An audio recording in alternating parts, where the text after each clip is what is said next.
Estamos de volta, nós recebemos aqui no estúdio do Jornal das 10 o general Augusto Heleno, novo ministro do Gabinete de Segurança Institucional.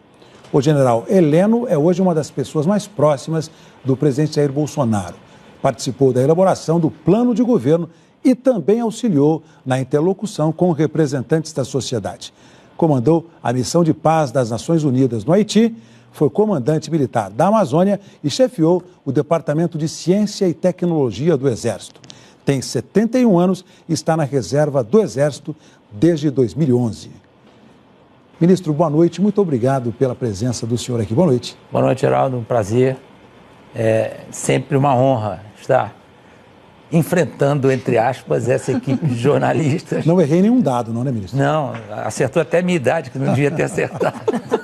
Vamos lá, o general vai participar dessa entrevista. Aqui está o time da política do Jornal das 10 e também nesse time está a Andréa Sadi. Eu vou para a primeira questão com o senhor, com o Merval Pereira, que está no Rio de Janeiro. Merval.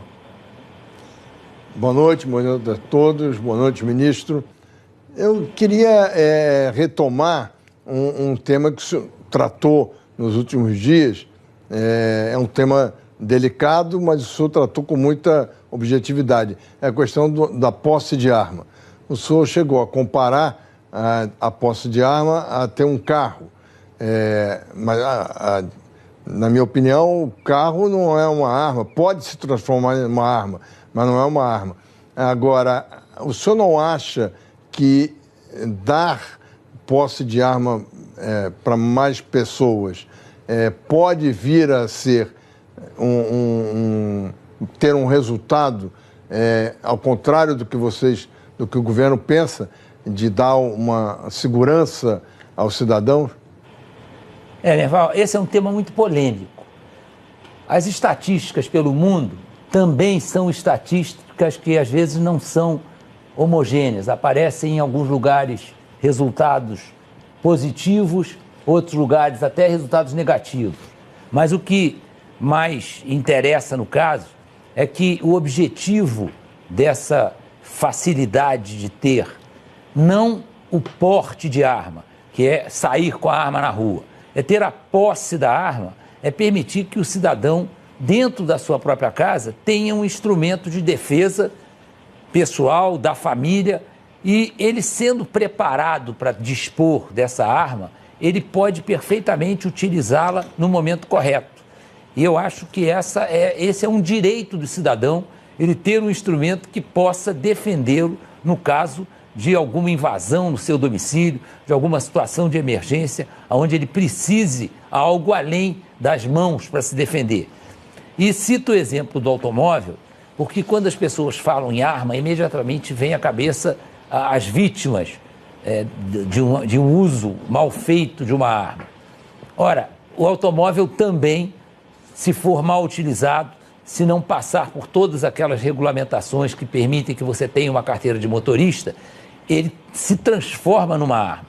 Então, se nós formos levar tão a sério e com tanta gravidade a possibilidade da posse de uma arma, nós também temos que levar muito mais a sério a posse de um automóvel, e o automóvel vai para a rua e causa mortes diárias em um número quase igual. Eu não vou citar números, tem aquele negócio de fake, agora é complicado, mas o número de vítimas é quase igual ao número de vítimas de arma de fogo. E me parece que se houver uma educação da população em relação a isso, pode até diminuir os incidentes com arma de fogo. Agora, ministro, continuando no assunto armas de fogo, o governador do Rio, o Witzel, ele chegou a propor durante a campanha a utilização de snipers franco-atiradores para abater traficantes. O que o senhor acha dessa proposta? Essa é outra proposta polêmica. A origem dessa possibilidade, isso tem para nós militares o nome de regra de engajamento. E a regra de engajamento do capítulo 7, que a ONU, na sua regulamentação de missão de paz, ela tem vários capítulos no seu regulamento. E no capítulo 7 é bem claro o seguinte: o indivíduo que estiver realizando uma ação que possa ter consequências trágicas, ou seja, eu estou ameaçando a vida de alguém, eu estou incorrendo numa prática que está colocando em risco a vida das pessoas, ele pode ser alvo sem que ele tenha já realizado a sua ação. Não tem que esperar ele atirar em alguém, ele fazer uso da arma que ele tem na mão para tomar uma atitude contra ele. Ora, isso impede que pessoas inocentes sejam vítimas de ações completamente inesperadas e que sejam de consequências sérias até para crianças, para senhoras, porque isso é uma ação que está acontecendo numa situação de conflito. Para que essa decisão seja tomada, o que diz o capítulo 7 é que o comandante da cena, ou seja, não precisa ser o general, o comandante do Force Commander, não precisa ser o comandante do batalhão. Quem está assistindo, o sargento que está assistindo, poxa, esse cara vai provocar a morte do inocente.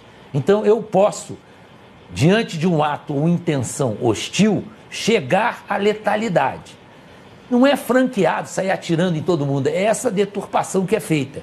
Fica se imaginando que nós vamos atirar indiscriminadamente em gente que está na rua armada. Não é bem assim.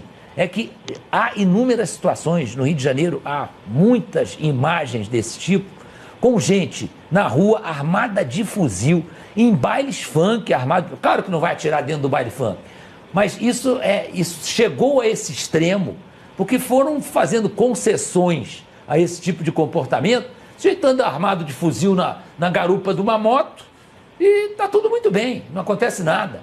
Ora, se esse sujeito estiver numa situação que eu tenha certeza que eu atirando nele, eu não vou acertar ninguém, não tem efeito colateral, é mais do que justo que ele seja tirado de cena, porque ele vai causar a morte do inocente. Ah, mas ele só está com um fuzil. Mas vem cá, o que ele pode fazer além de estar com um fuzil? Ele vai atirar, e vai atirar em alguém e vai matar alguém inocente. Então a ideia é essa. E mais, isso é um princípio de dissuasão.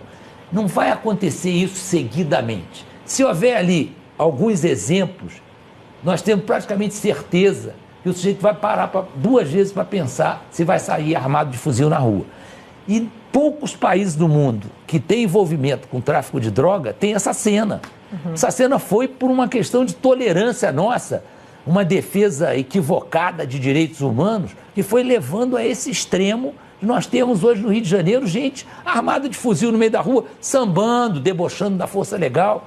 Isso não tem nenhuma lógica na situação que nós estamos vivendo. E o que a gente tem certeza é que no momento em que isso começar a ser utilizado, vai desencorajar esse tipo de atitude, que é péssima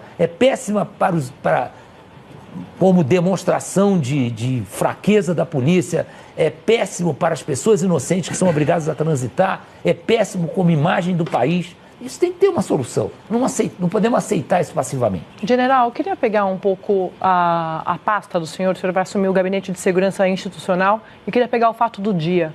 Hoje o senhor disse que foi derretido o sistema de informação de inteligência, do GSI, no governo da ex-presidente Dilma Rousseff. O senhor fez elogios ali ao ministro Etchegoyen, que foi o antecessor ali do senhor no GSI, mas eu queria saber o seguinte, esse sistema já foi remontado? O que aconteceu? Eu queria que o senhor detalhasse sobre o que o senhor estava falando quando o senhor se referiu a esse derretimento. O sistema de inteligência, ele é indispensável à vida de qualquer país organizado, porque ele é o instrumento que o presidente da República tem para ser informado corretamente por informações que são checadas, informações que deixam de ser informes, exatamente porque são analisadas, checadas, elaboradas, são levadas ao presidente para determinadas decisões serem tomadas em cima de informações fundamentadas.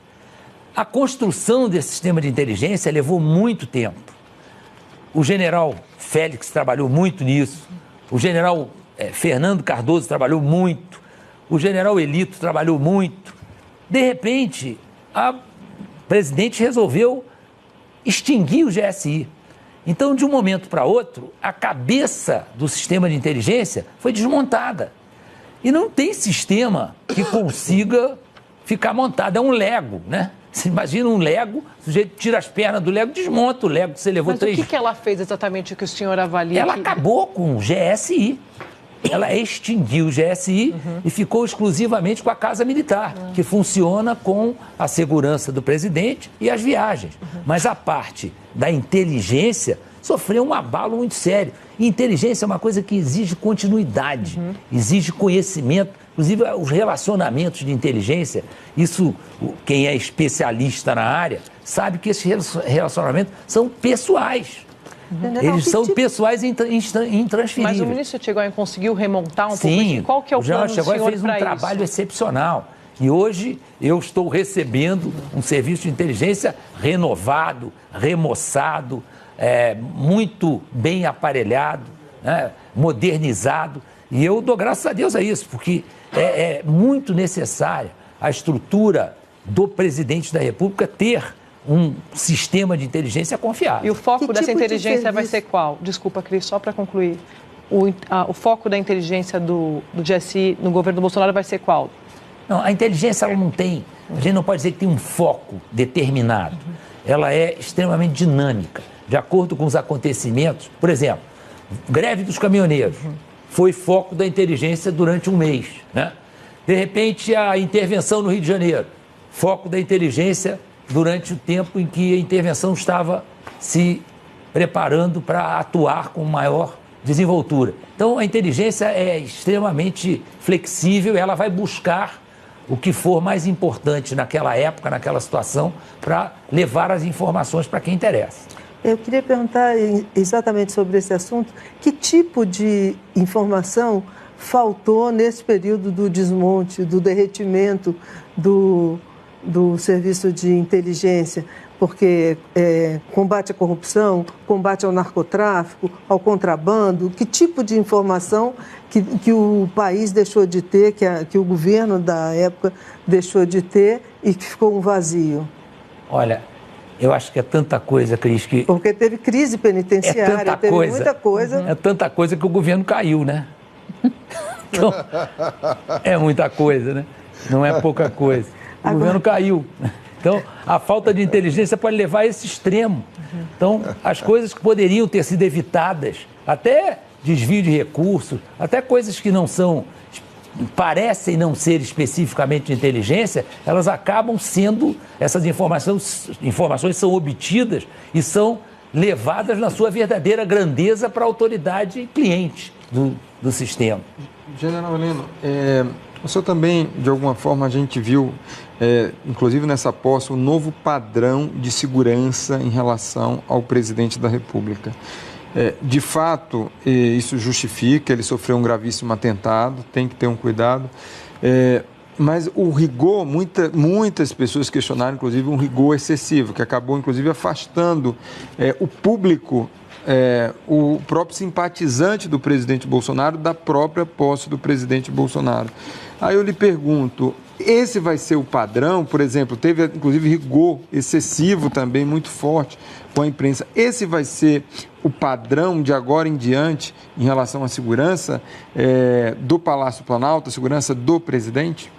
Camarote, houve circunstâncias que levaram a esse endurecimento. Primeiro, jamais nós tivemos um candidato a presidente da República esfaqueado. Então, esse foi o primeiro fato que, num país que não está acostumado a esse tipo de atitude, causa um impacto muito forte.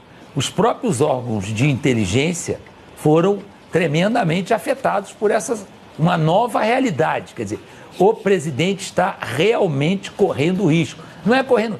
Eu, quando fui da outra vez da presidência, sabe qual era o nosso grande inimigo em termos de inteligência? Era o beijoqueiro. Lembra dessa história? General Heleno, eu acompanhava o senhor. Exatamente. O Heraldo estava junto. Né? Lembra que a gente ficava pesquisando onde está o beijoqueiro, onde é que anda o beijoqueiro. Poxa. O beijoqueiro ia no enterro de não sei quem, dava beijo não sei aonde. Mudou muito, né? Mudou muito. Então, que beijava as pessoas. É natural que houvesse esse endurecimento. Porque é o teu negócio. Isso aí, um atentado, num caso, por exemplo, de uma posse de presidente da República, um incidente, não tem meia gravidez. Tá? Pô, se acontecesse um incidente, mas o incidente... Havia risco no ar? Claro que havia. Nós tivemos uma ação da Polícia Federal em Braslândia 2 dias antes. Tínhamos várias informações, até de carros-bomba preparados. Houve incidente na fronteira. É claro que, como eu digo, né, hoje sou um homem do silêncio, estou aqui erradamente, né? Eu sou um soldado do silêncio. Porque essas coisas não são divulgadas, nem podem ser. Todo dia o camarada dissesse, pegamos não sei o quê. Mas houve uma série de fatos que levaram à conclusão que este perigo continuava no ar. E não quer dizer que agora ele esteja eliminado. Risco? O presidente ainda corre risco? Corre. Todo presidente corre risco, né? Todo presidente corre risco. O senhor já trabalhou com... No caso dele, o risco era maior, porque, obviamente, a morte do Bolsonaro, e aí estou sendo muito claro e até meio dramático, a morte do Bolsonaro mudaria totalmente o quadro político brasileiro. Interessava muito a morte dele, a muita gente. Então, ele era um alvo altamente compensador. Há alguma informação de que o senhor dispõe sobre o atentado em Juiz de Fora, o esfaqueamento? Não, nós não temos informação sobre o desenrolar do inquérito. Confiamos plenamente no trabalho que vem sendo feito pela Polícia Federal. Mas o senhor é um homem do ramo, o senhor conhece essa atividade de segurança muito... Não, do ramo de atentado, não.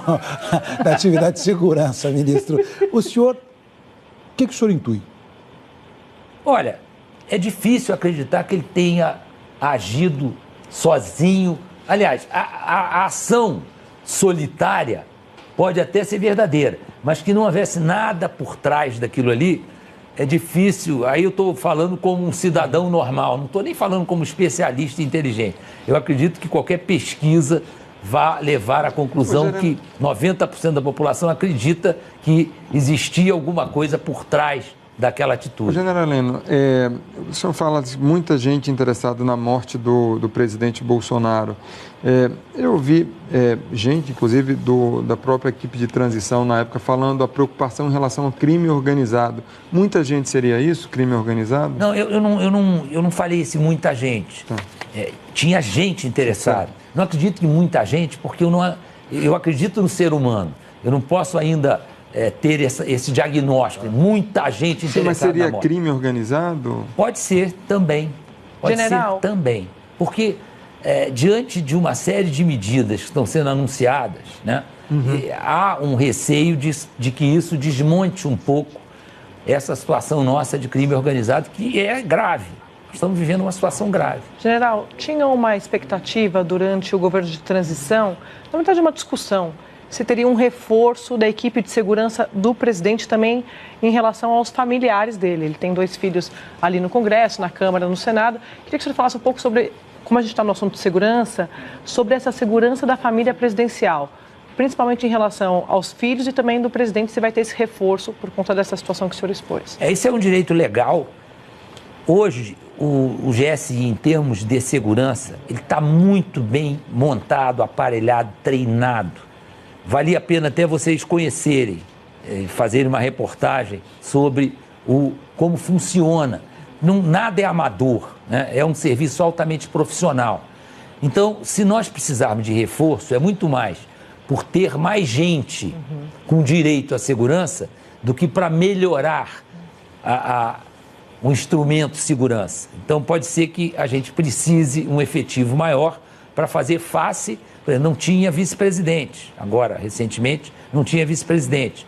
Os filhos eram só quem praticamente tinha segurança e era muito fácil, porque estava sempre junto com o restante da família, era o Michelzinho. Então, esse quadro, esse efetivo que precisa da segurança vai ser aumentado. Então, pode ser que se precise alguma coisa a mais de efetivo. Mas quanto a aperfeiçoamento do trato da segurança, não. Talvez tenhamos que trazer carros blindados. Mas isso é uma evolução que teria que acontecer de qualquer maneira. A blindagem dos carros está evoluindo e as armas também estão evoluindo.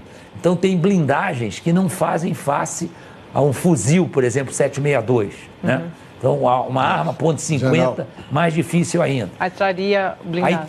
Carros que tenham uma blindagem mais efetiva. E a segurança dos filhos seria do GSI ou do Congresso? A segurança dos filhos, nós estamos aguardando a resposta da Câmara e do Senado que nós pedimos que eles assumissem isso, porque tem restrições lá dentro que são mais compatíveis que a segurança seja feita por eles. Mas isso é fácil da gente chegar ao entendimento.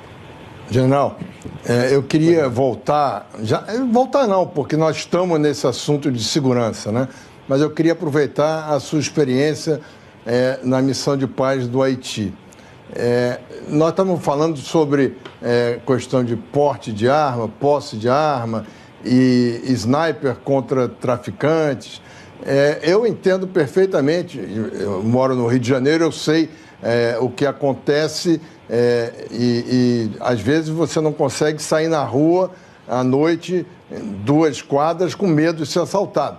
Então, é evidente que a posse de arma, você saber que o governo, o sistema de segurança não vai permitir que bandidos desfilem de fuzil pela rua, é uma necessidade, é uma segurança do cidadão. Agora, eu queria pegar com o senhor a sua experiência no Haiti para falar da intervenção no Rio e uma política mais ampla. O senhor não acha que, como foi feito aqui na intervenção, a mudança de estrutura, de inteligência, de combate ao crime organizado é muito mais efetivo a longo prazo do que medidas pontuais como essa? Não tem dúvida. Vamos ampliar essa visão e vamos passar a pensar em termos estratégicos na segurança no Brasil. Nós temos alguns pontos que terão que ser atacados. Alguns exigem recursos, outros exigem mais ação do que recursos. Mas, de qualquer maneira, nós temos uma urgência e uma prioridade, e o próprio ministro, eu não quero entrar nessa área porque o ministro Sérgio Moro, para mim, é um exemplo de patriotismo, de abnegação, gente que sai de 22 anos de carreira para encarar o desafio que ele está encarando, merece muito respeito. Então, de maneira nenhuma eu estou querendo entrar na seara dele. Eu vou usar o que eu vivi e que percebi até hoje, e muita coisa vou extrair do que o general Braga Neto anunciou no primeiro dia da intervenção. Então nós temos um problema que é a segurança das nossas fronteiras. Nossas fronteiras continuam a ser altamente permeáveis. Não é só por culpa dos órgãos de segurança, são 17 mil quilômetros praticamente de fronteira, 17 vezes a distância Rio-Brasília. Imaginem isso numa área de selva ou numa área remota como é a nossa fronteira seca a partir ali de Mato Grosso, ali na Rio Grande do Sul. Então nós temos um problema seríssimo que é a extensão das nossas fronteiras. Segundo problema sério, a integração dos órgãos de segurança, que muitas vezes não acontece porque precisam trabalhar mais juntos e precisam estar presentes na fronteira com um efetivo muito maior. Isso é caro, isso precisa gastar alguma coisa. E também não adianta pensar num efetivo monstruoso para tomar conta de 17 mil quilômetros de fronteira. É impraticável. Uma vez me perguntaram isso, quando eu era comandante militar da Amazônia. Quantos soldados o senhor tem na Amazônia? Soldados incluindo tudo, oficial, sargento, soldado. Eu disse, eu tenho 30 mil. O senhor pode colocar eles todos na fronteira? Posso. Posso colocar até de mão dada. E vamos imaginar que todos têm uma envergadura de 2 metros, que não tem. 30 mil vezes 2 dá 60 mil metros, 60 quilômetros. São 17 mil quilômetros. Então não adianta raciocinar em, vamos botar gente. Não é gente. Eu preciso ter gente muito bem localizada, muito bem apoiada tecnologicamente, com uma estrutura de apoio extremamente eficiente e com centros de decisão que reúna todos os centros de decisão, que reúnam todos esses órgãos de segurança. Com isso, eu posso começar a pensar e monitorar corretamente a minha fronteira. Preciso atuar nos meus vizinhos. Os meus vizinhos são países amigos, são ótimos, são extremamente afáveis no trato com o Brasil, mas nós precisamos apertar um pouco mais os nossos vizinhos em termos de política externa, em termos de cobrar deles uma atuação mais efetiva. Eles sabem disso, que precisam ter uma atuação mais efetiva, porque o crime organizado está se estendendo por toda a América do Sul. E eles são os produtores que estão fornecendo o produto final que está sendo vendido aqui dentro.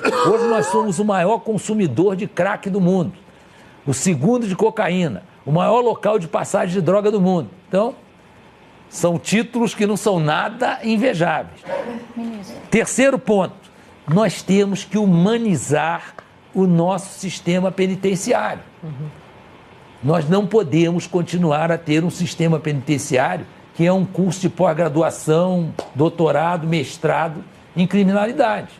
Nós temos que humanizar o sistema penitenciário. Também é caro, mas é fundamental nessa história em termos de estratégia. E aí vamos chegar na ponta da linha. O que a intervenção mostrou? Que acima de ações violentas, eu preciso ter uma estrutura logística, eu preciso ter polícia militar e polícia civil com comandantes respeitados, secretário de segurança respeitado, porque se eu tiver isso, eu consigo impor a minha vontade e consigo servir de exemplo. Eu sempre cito isso. Imaginem um policial formado na escola, na polícia do Rio de Janeiro, um recruta, tem 18 anos de idade. O que significa concretamente humanizar as penitenciárias? Por exemplo, quais medidas concretas, o que significa e quais medidas concretas? Olha, eu não vou nem citar as medidas. É tão grave a situação das penitenciárias brasileiras que qualquer foto que a gente vê de penitenciária é chocante. Você fala, como é que pode você querer recuperar? Porque o que a Constituição diz é que essa restrição do direito de vir, né, à prisão, é para recuperar o sujeito para a sociedade. Você olha uma foto de qualquer penitenciário, vamos dizer qualquer, que eu posso estar sendo injusto, alguns estados já melhoraram as suas penitenciárias, mas da grande maioria você olha uma foto e fala, opa, isso não pode dar certo, né? Não tem, esse sujeito não pode sair melhor daí. Ministro, eu queria sair um pouco da segurança pública e chegar na posse, na cerimônia de posse do presidente Jair Bolsonaro.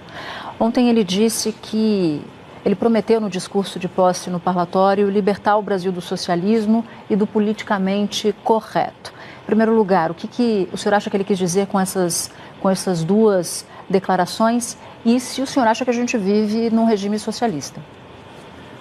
Nós beiramos, né? Tentamos. Foro de São Paulo, alguns partidos que defendiam as teses socialistas. Eu tenho ouvido muita gente dizer, não, mas nós nunca vivemos num regime socialista. Nós estivemos bem próximo disso acontecer, né? Só que faziam uma máscara para fingir que não era, mas o caminho procurado era esse. Tanto era que as nossas referências, durante algum tempo, foram Cuba, foram a própria Venezuela, antes do Hugo Chávez e hoje do Maduro, e nós não criticávamos, na medida que devíamos, esses países que eram países que primavam por regimes que não tinham nada de democracia. E muitas vezes tentamos nos espelhar nisso aí, né? A própria vinda dos médicos cubanos foi um troço completamente fora de propósito. Para quê, né? Um monte de médico desempregado, trazer médico cubano para cá com aquele desvirtuamento total do próprio ser humano, aquilo é um desrespeito. Por que as entidades de direitos humanos não defenderam os direitos dos médicos cubanos? Como é que você pode trabalhar e ganha R$1.000 e 8 mil vai para o país dele para fortalecer uma ditadura cruel, né, que há muito tempo assusta a América Latina. E o que é libertar o Brasil do politicamente correto? Não, o politicamente correto é aquela história. O politicamente correto foi tão distorcido que hoje a visão do politicamente correto às vezes atinge gente que não se conforma que aquilo seja considerado politicamente correto.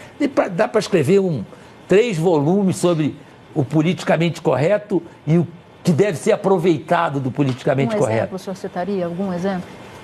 Ai, caramba, é difícil, assim, tem coisas que são tratadas como o politicamente correto, a própria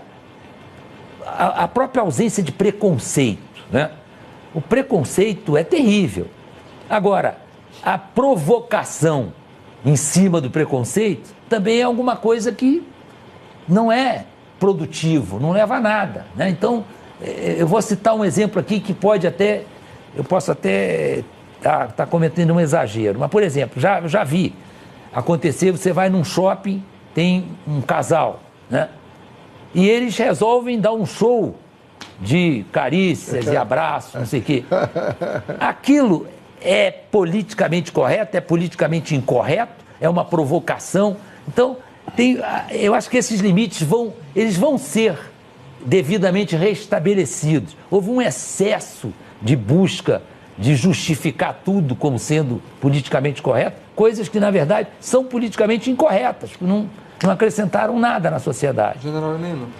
Essas próprias pregações que são feitas nas escolas, nas universidades, que não se admite o outro lado, isso foi muitas vezes taxado como politicamente correto, é politicamente incorreto. Eu tenho que ter direito de me expressar de um lado e do outro, isso tem que ser aceito pacificamente, tem que ser tratado como alguma coisa saudável. E não um lado está certo, o outro lado está errado e não pode nem abrir a boca. Então, isso não é politicamente correto e muitas vezes foi carimbado como politicamente correto. General Heleno, o senhor é um visto, o próprio pessoal da equipe de transição, o próprio presidente Bolsonaro, mas fica ali como seu principal conselheiro. Inclusive, o senhor estava, o Heraldo bem colocou logo na apresentação, cotado para a defesa, aliás, chegou a ser anunciado para a defesa e foi para o Palácio do Planalto, para o Gabinete de Segurança Institucional, até por essa proximidade como conselheiro. Diante disso, o que eu lhe pergunto? Eu queria saber. O senhor gostou ou não dessa troca? Olha, para mim, não vou dizer que fosse mais cômodo, mas era talvez mais fácil ser ministro da Defesa. Eu tenho 45 anos de carreira militar, né? Então, é um métier que eu tenho já uma desenvoltura maior do que nessa área de inteligência, que nunca foi a minha especialidade. Como conselheiro, então, já está se adaptando aí à nova função no Palácio do Planalto, tem uma função política e também de conselheiro. O que a gente vê ali hoje, até o ministro da Economia, Paulo Guedes, fala muito da prioridade da reforma da Previdência. Chegou a se falar em fatiada, agora não, está se falando muito de ter que aprovar já no primeiro semestre desse ano de 2019. Queria saber justamente isso. Como é que vai ser esse caminho da aprovação? Qual é a sua orientação em relação a isso para aprovar a reforma da Previdência?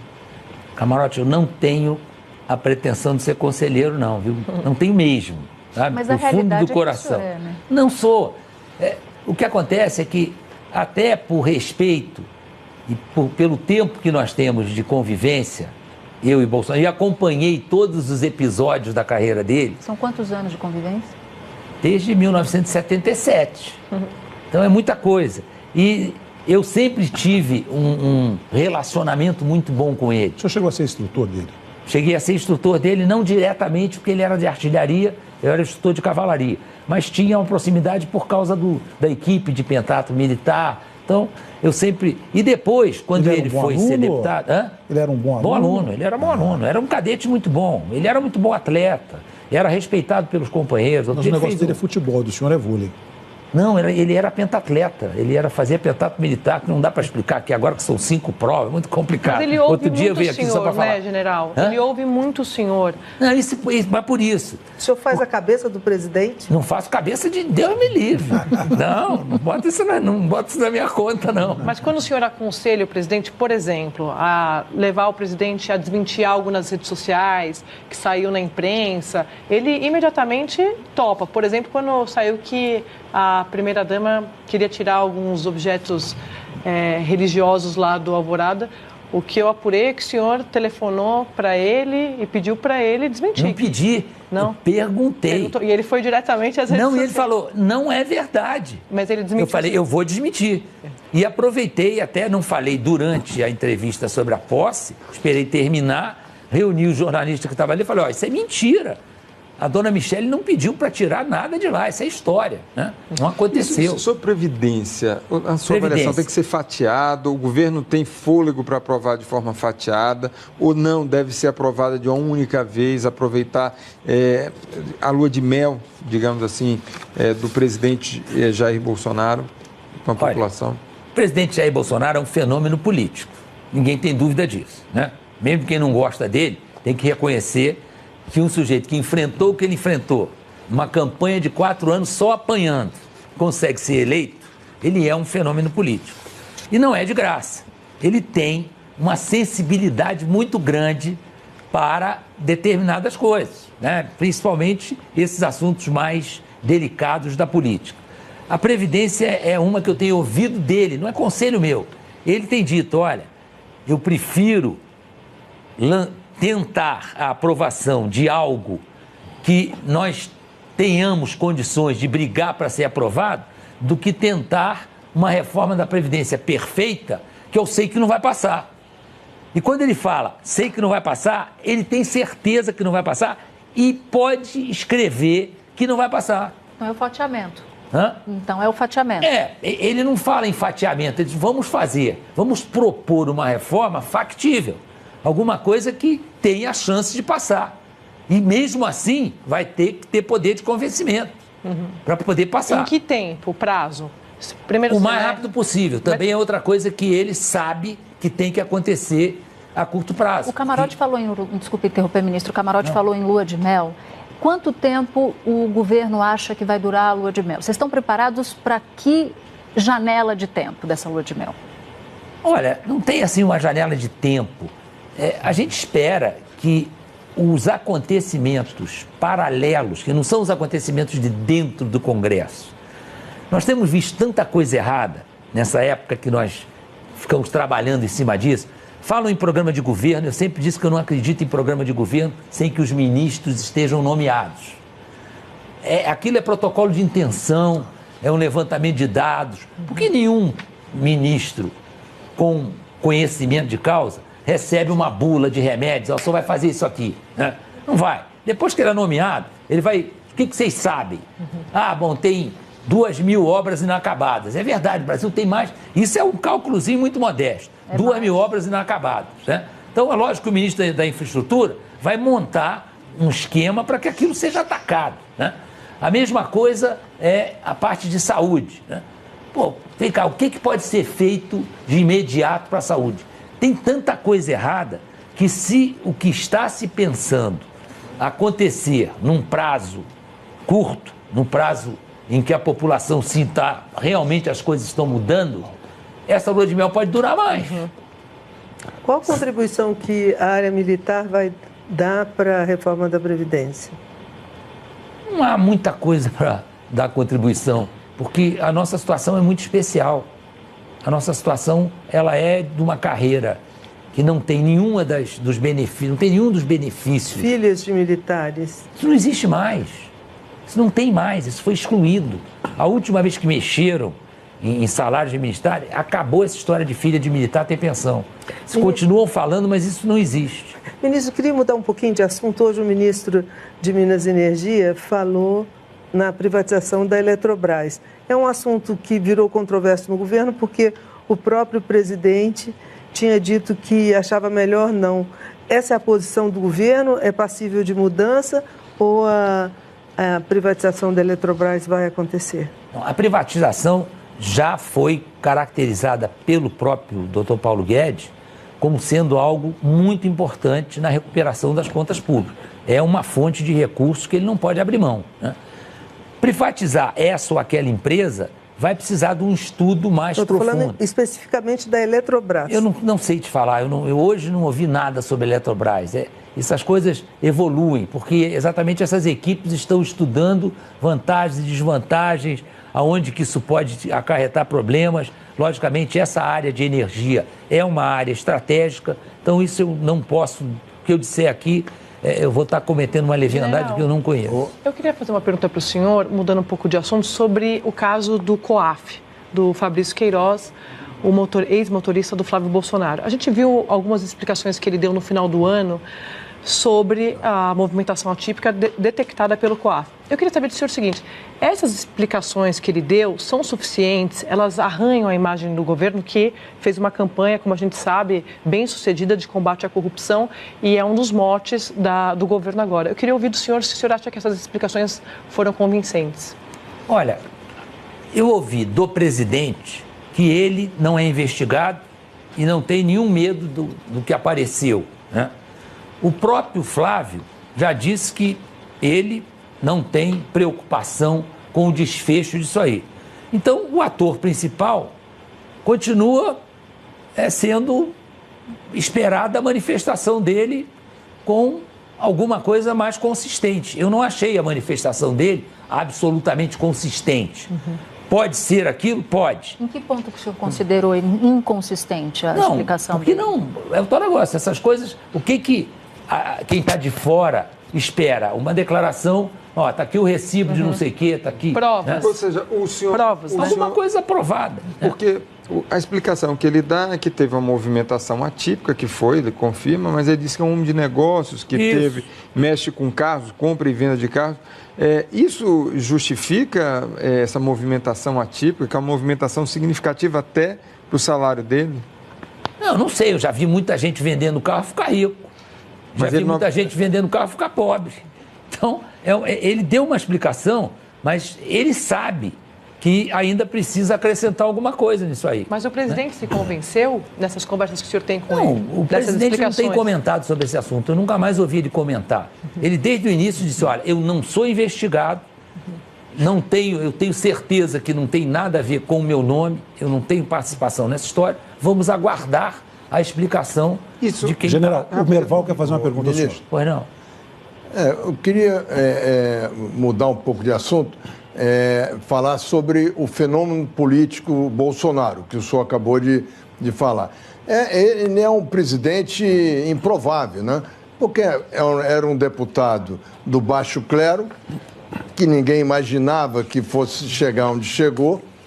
É um capitão que está no comando de vários generais, generais que conhecem ele do serviço militar, portanto, tem uma relação anterior de ascendência sobre ele, de chefia sobre ele, e agora passam a ser chefiados por ele.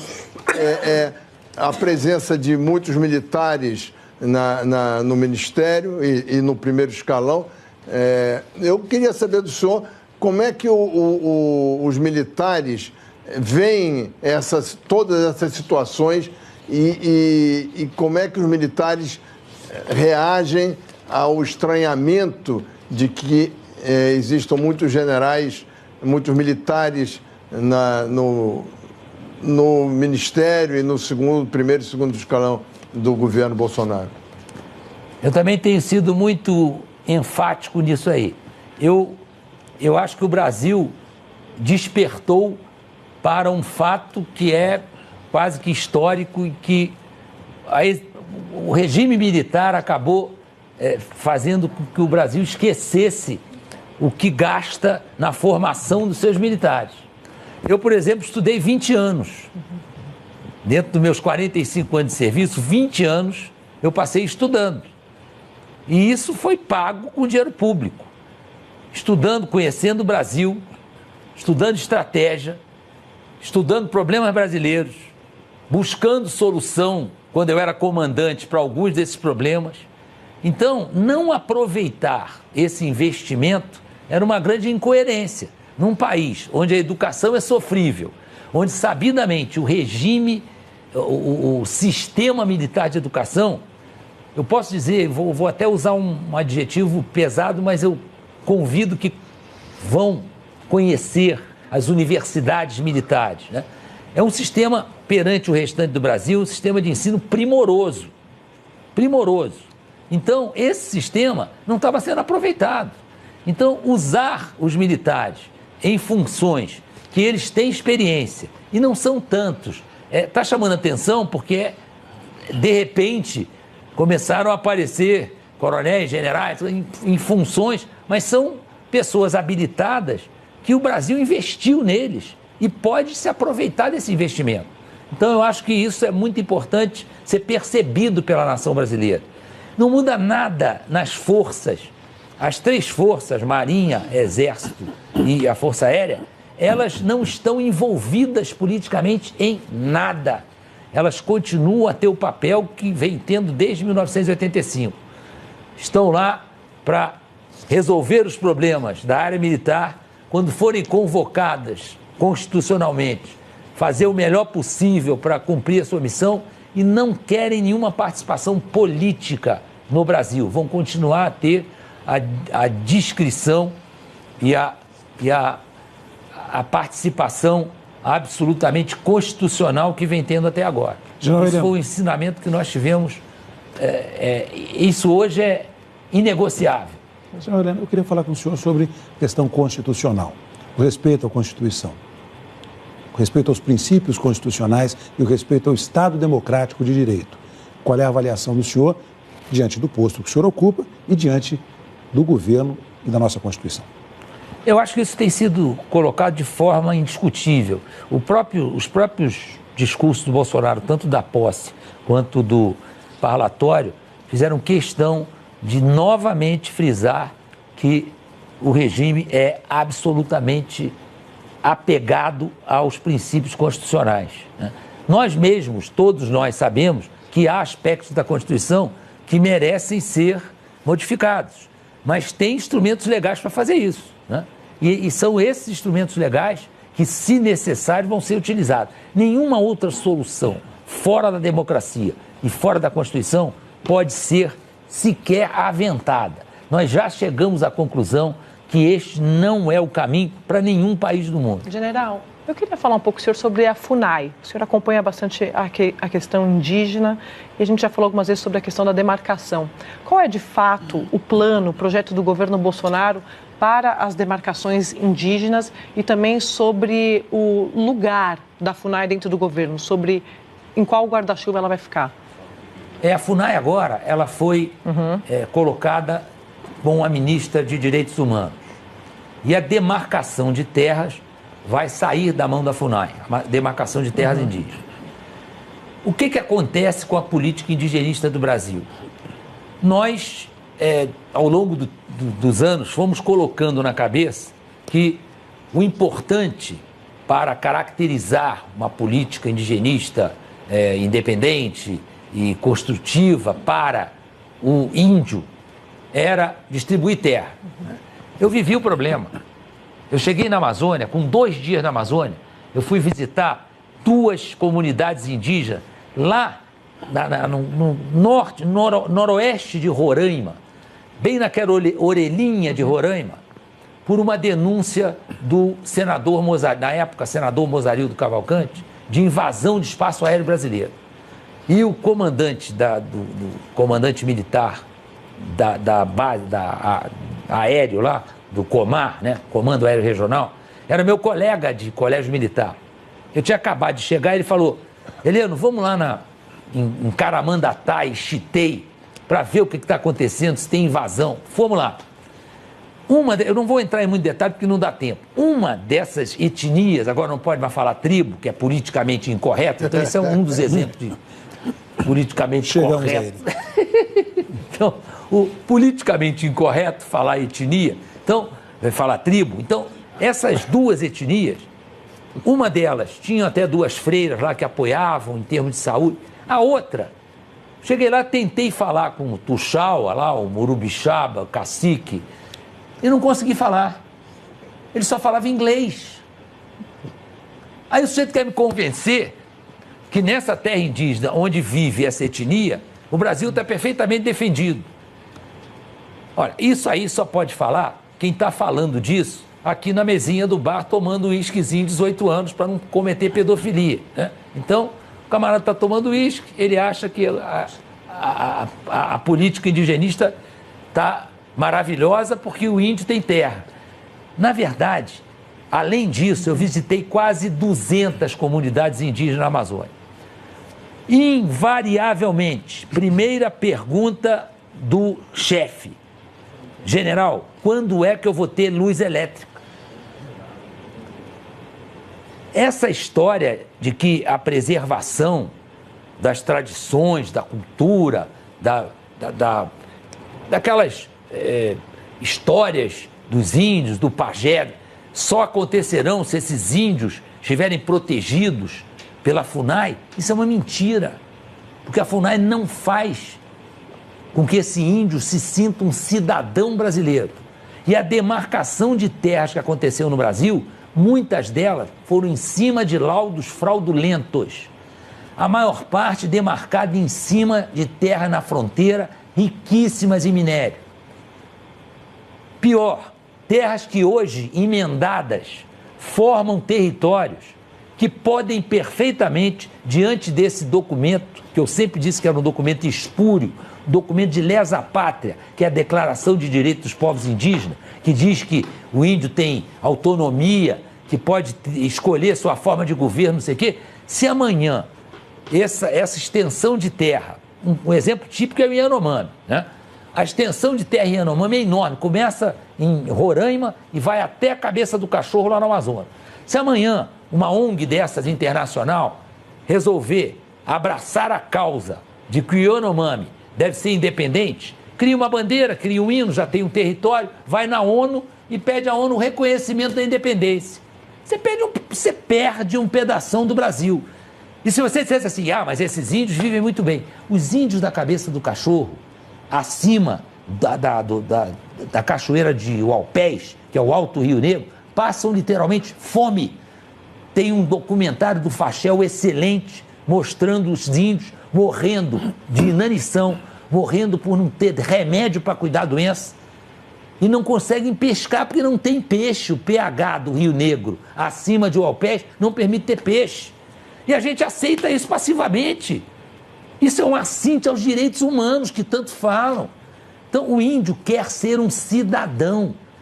Eu vi várias dessas comunidades, as pessoas quererem que os seus filhos frequentem uma universidade. Isso não significa que vão romper com as tradições e com a cultura indígena. Ao contrário, vão preservar com muito mais gosto, que vão se sentir cidadãos brasileiros com todas as tradições de povos indígenas. Nós vamos fazer um pequeno intervalo. A gente volta já já com a segunda parte da entrevista com o ministro do Gabinete de Segurança Institucional, General Augusto Heleno. Por favor, fique com a gente. Jornal das 10 de volta com o time de comentaristas aqui no estúdio com a gente, o General Augusto Heleno, ministro do Gabinete de Segurança Institucional. Mais uma vez eu quero agradecer a presença do senhor, é uma honra. Para mim que é uma honra, um prazer muito grande. No Jornal das 10. Vamos fazer o seguinte, nós vamos fazer agora um ping-pong. Quando eu estava no Jornal da Globo, era pinga-fogo, não, ping-pong aqui ping-pong. No Jornal das 10. Pergunta e resposta. Posso começar? Pode. General Heleno, o senhor tem medo do quê? Eu tenho uma preocupação grande que esse governo, e o próprio presidente diz isso para mim sempre, não podemos errar, tem que dar certo. Ministro, o PSL hoje fechou apoio à candidatura de Rodrigo Maia à presidência da Câmara. Um acordo semelhante com Renan Calheiros é possível? É difícil essa avaliação. Eu me perco ali no Congresso, eu não conheço nada ali. Eu não sei nem chegar no lavatório. Eu conheço muito pouco do Congresso. A Cristiana sabe tudo, e você também. Ministro, o senhor hoje foi chamado de guru ali na cerimônia de transmissão de cargo. Por quê? Isso aí, isso que vocês falaram aí, que eu sou conselheiro, não sei o quê, aí começa com essa história de guru. Eu vi ali agora há pouco o João de Deus, não quero ser guru, não. General, o Jair Messias Bolsonaro é presidente de um mandato só ou vai tentar a reeleição? Ele tem dito que não passa na cabeça dele a reeleição para que ele tenha liberdade, autonomia para tomar decisões sem essa preocupação. O senhor concorda com isso? Olha, eu poderia até lamentar, mas por outro lado, eu acho muito interessante que haja alguém com esse desprendimento na política. Então, eu fico triste quando ouço, mas ao mesmo tempo acho que seria uma atitude muito construtiva. General, e dos candidatos não, dos governadores que foram eleitos, o senhor acompanha muito essa onda Bolsonaro que elegeu governadores como Witzel, até João Dória em São Paulo. Qual desses nomes o senhor acha que seriam bons candidatos para 2022? Olha, essa não dá para responder, porque é o tipo da coisa que você, primeiro, é preciso que o sujeito se declare candidato. Depois tem que vê-lo governando, né? Dizer agora só pelo nome. Mas o Witzel, o senhor até gravou um vídeo ali na campanha, não? Gravei um vídeo de apoio e foi engraçado, porque vou ser absolutamente sincero, né? Eu fui perguntado se eu gravaria um vídeo de apoio e eu fui ver o percentual dele, né? E ele estava com um percentual muito baixo. Eu falei, puxa vida, eu vou gravar um vídeo de apoio, mas não vai adiantar nada, porque ele está muito baixo o percentual dele. Ele deu um salto sensacional. Não teve nada a ver com o meu vídeo. Não, eu tenho certeza que não teve nada a ver com o meu vídeo. Foi a situação política do Rio de Janeiro. Não teve nada a ver com o meu vídeo, Merval, tenho certeza. Foi a situação política do Rio de Janeiro, que o Merval conhece melhor do que eu, que acabou criando um vazio de poder e ele entrou nesse vazio, né? Aí no segundo turno, novamente me pediram, eu falei, olha, agora o presidente Bolsonaro já tomou a posição dele, não vou apoiar ninguém no segundo turno. Eu falei, olha, agora eu não gravo mais porque eu já tenho uma orientação do presidente, não sou eu o conselheiro dele, ele que é meu conselheiro. Então, não gravem mais, não vou apoiar ninguém para não criar nenhuma situação política desconfortável. General, o senhor falou sobre o preparo dos militares que eram desperdiçados, não eram aproveitados, né? E agora nós estamos vendo nos últimos dias, além do senhor que fala sobre todas as coisas sem nenhum problema, vários outros militares no governo estão se pronunciando, estão se colocando. O que deu para os militares, até recentemente, procuravam a discrição, ficar calmos, sem se pronunciar, e, de repente, começaram a dar palpite, como um cidadão comum, quer dizer, esquecendo que essa condição de militar que não deveria impedir a opinião. Olha, Merval, primeiro houve uma mudança evidente da receptividade do militar em relação à sociedade. A sociedade começou a perceber que o militar era alguém aproveitável exatamente por aquilo tudo que eu já disse.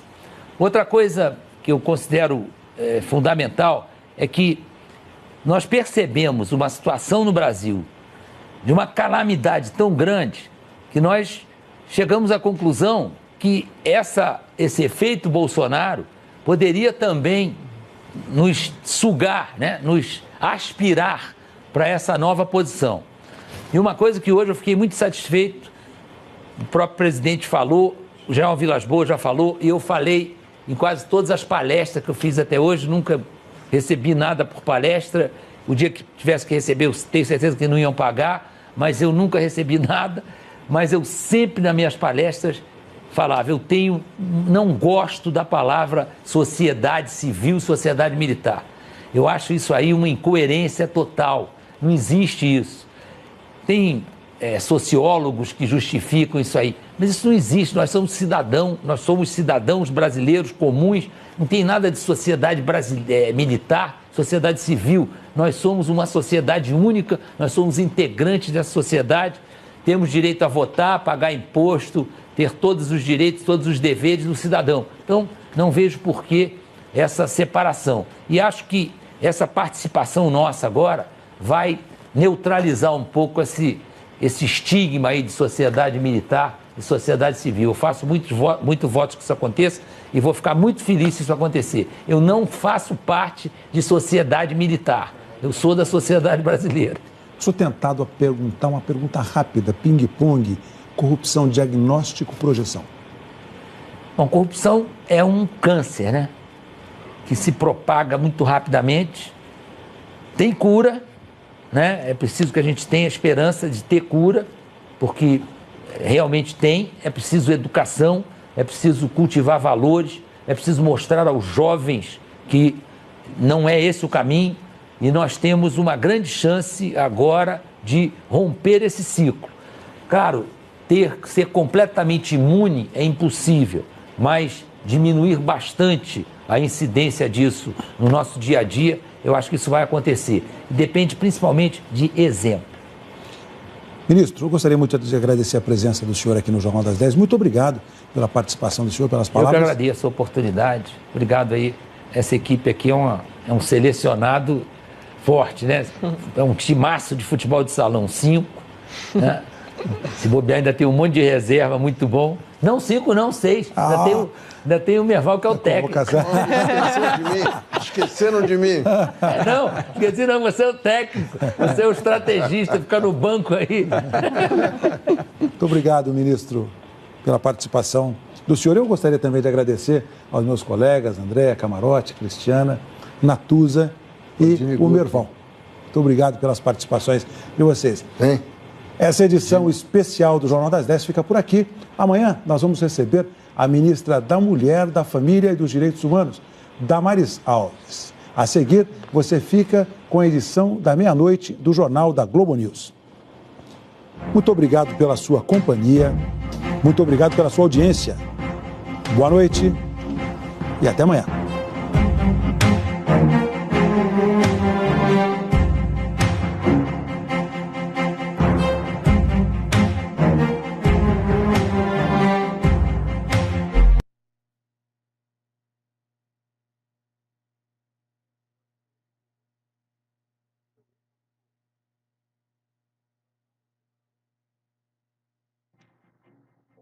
Muito boa noite para você que está conosco aqui no Jornal das 10. Eu sou Heraldo Pereira, vejo os destaques desta quarta-feira. No primeiro dia de atividades do novo governo, o presidente Jair Bolsonaro participa da transmissão de cargo de ministros. Se reúne com o secretário de Estado americano Mike Pompeo e com o presidente de Portugal, Marcelo Rebelo de Sousa. Pela esplanada dos ministérios, 18 dos 22 ministros assumem as pastas. E você vai ver também. Na Justiça, o ministro Sérgio Moro diz que vai enviar ao Congresso um conjunto de medidas de combate à corrupção e diz que o Brasil não vai ser mais porto seguro para criminosos. O ministro da Economia, Paulo Guedes, destaca a importância da reforma da Previdência e do corte de gastos públicos. E a Bolsa de São Paulo tem o melhor desempenho da década para um primeiro pregão do ano. Aqui no estúdio do Jornal das 10, a gente recebe o ministro do Gabinete de Segurança Institucional, general Augusto Heleno, para uma entrevista ao vivo. O Jornal das 10 já começou.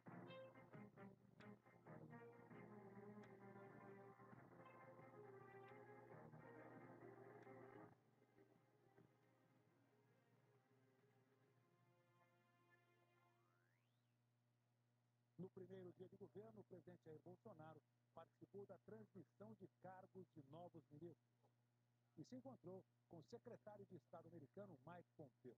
As primeiras medidas do governo Bolsonaro foram publicadas numa edição extra do Diário Oficial. Jair Bolsonaro saiu cedo da residência oficial do Torto. No Planalto, participou da transmissão de cargo dos 4 ministros palacianos. A primeira foi a do general Augusto Heleno, novo ministro do Gabinete de Segurança Institucional. No discurso, ele disse que vai reestruturar o serviço de inteligência. E esse sistema foi recuperado pelo general Etchegói. Ele foi derretido pela senhora Rousseff, que não acreditava em inteligência. Depois foi a vez do general Carlos Alberto dos Santos Cruz, ministro da Secretaria de Governo, que ao fazer o primeiro discurso, disse que vai botar ordem no trato com a coisa pública. A fim de que se transmita à nossa população traumatizada por escândalos ao longo de muitos anos, se transmita uma sensação de honestidade de governo, de transparência, de confiabilidade, de credibilidade em todos os programas, por exemplo, na parte de, não só de governo, como na parte de privatizações. Já o ministro Gustavo Bebiano, da Secretaria-Geral, falou sobre a urgência de se aprovar a reforma da Previdência e considerou a possibilidade de aproveitar o texto que tramita na Câmara. Entendimento, nós ganharíamos tempo aproveitando o que já está lá, talvez a aprovação, pelo menos em parte do que já está lá, nos trouxesse resultados imediatos, assim, mais rapidamente. O último a receber o cargo do antecessor foi o ministro da Casa Civil, Onyx Lorenzoni. O articulador político do governo Bolsonaro pregou o diálogo. Nós vamos surpreender pela capacidade de dialogar, dialogar e dialogar, porque o parlamento precisa disso, o presidente sabe disso e nós temos um grande desafio: consertar o Brasil. E propôs um pacto político para aprovar as reformas necessárias para o país. Algumas reformas já foram enfrentadas pelo atual governo, mas nós teremos o desafio de enfrentar aquelas que estão no dia a dia do nosso calendário. E é muito importante pedir aqui um pacto político entre governo e oposição por amor ao Brasil. Pouco depois da posse, o governo publicou em edição extra do Diário Oficial as primeiras medidas. Por decreto, o presidente Jair Bolsonaro fixou o novo salário mínimo em R$ 998. E uma medida provisória reorganizou a estrutura dos ministérios, transferiu para a Agricultura a competência sobre reforma agrária,